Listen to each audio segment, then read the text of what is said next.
Sir election कमिशनने खूप properly असं सांगितलं गेलं आहे, राहुल गांधी यांनी वोट चोरी जो शब्द यूज केला आहे तो खूप चुकीचा आहे आणि त्यांचे जे जे कन्सर्न्स आहेत ते त्यांनी ॲफिडेव्हिट सबमिट करावं किंवा 7 दिवसात देशाला माफी.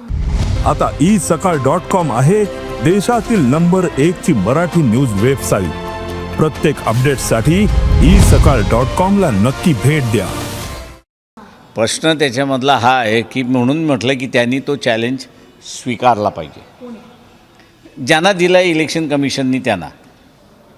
आणि डबल मतदान यादीमध्ये जे आहे ते सगळं काढावं एका मतदारसंघातलं आणि ते इलेक्शन कमिशनच्या तोंडावरती फेकावं की हे बघ.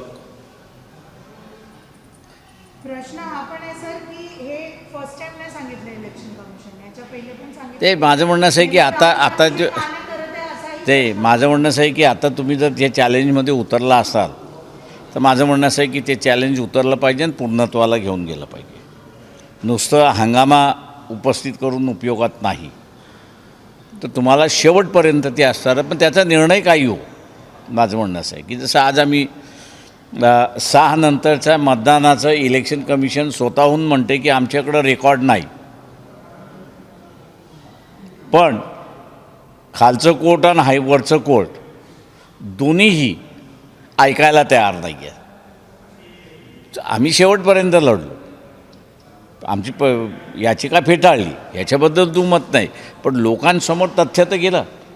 आता माझं म्हणणं असं आहे की यासुद्धा ह्याच्यामध्ये एका कॉन्स्टिट्युन्सीमध्ये डबल मतदान आहे की नाही, ते 5000 जरी असेल तरी ते मला वाटतं इलेक्शन कमिशनला सादर करण्यात यावं की हे आहे, आणि मग प्रश्न तिथे विचारावा की कोणी कोणाची माफी मागायची. देश विदेशातील प्रत्येक घडामोडींचे लाईव्ह अपडेट मिळवण्यासाठी आता साम टीव्हीच्या सर्व सोशल मीडिया प्लॅटफॉर्मला लाईक, फॉलो आणि सबस्क्राईब करा. तसंच सर्व नोटिफिकेशनसाठी बेल आयकॉन प्रेस करायला विसरू नका.